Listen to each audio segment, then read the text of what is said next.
नाही बोलत, मित्र बाजूला जाऊन त्याला लढत बोलत नाही, त्याला म्हणतात गद्दारी.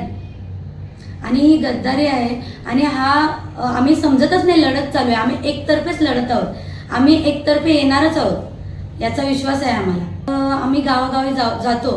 जेव्हा रॅलीमध्ये आमची रॅलीचे व्हिडिओज जर बघितलेत तर रॅलीत आम्हाला गावामध्ये जागा नाही उभं राहायला, इतकी आमची मोठी रॅल्या झालेल्या आहेत. त्यांचा प्रेम बघून आम्हाला तर 100% वाटतोय की आमचा विजय होणारच आहे आणि झालेलाच आहे. इतक्या लोकसंख्येने आमच्या सोबत उभे आहेत लोक.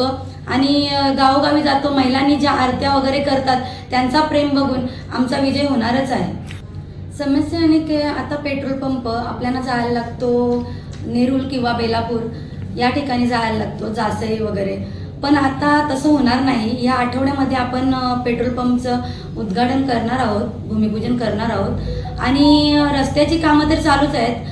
आम्ही रस्त्याचे उद्घाटन बऱ्याच ठिकाणी केलेले सुद्धा आहेत आणि आता रस्ते सुधारण्याचे कामं चालूच आहेत. आणि पाण्याची व्यवस्था आम्ही पाठपुरा घेऊन ते पण चालू करत आहोत. प्लस हे आठवडी बाजार बसतात ते बंद करणार आहोत.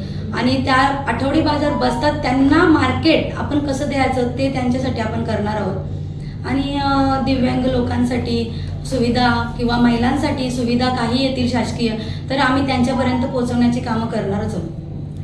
विजन याने की भारतीय जनता पार्टी अशी आहे की विजन घेऊनच निघते. आणि विजन हा असा आहे की हा uvula node development city area आहे, तर प्रॉब्लेम भरपूरच येत आहेत. पण ते प्रॉब्लेमला कसं सॉल्व्ह करायचं ते आमच्याकडे सोल्युशन आहे आणि करणार आहोत.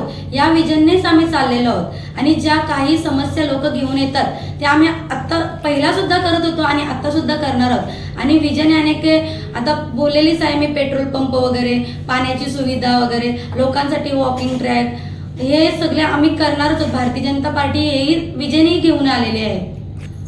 लोकांना आव्हान असेच करेन की तुम्ही विजन बघा, पक्ष बघा किंवा भारतीय जनता पार्टी काय करते हे बघा, विरोधी पक्ष काय करतात आणि काय नाही. त्यांच्याकडे ना राहायला पक्ष, ना राहायला विकास, त्यांना टीका करण्याची सवय लागलेली आहे. आपण विकासाच्या गंगेने वाहत जाऊ आणि त्यांना टीका करतच राहू द्या, एवढंच मी सांगेन लोकांना. आणि तुम्ही आम्हाला बहुमतांनी 7 तारखेला वोट करा, एवढंच सांगेन मी.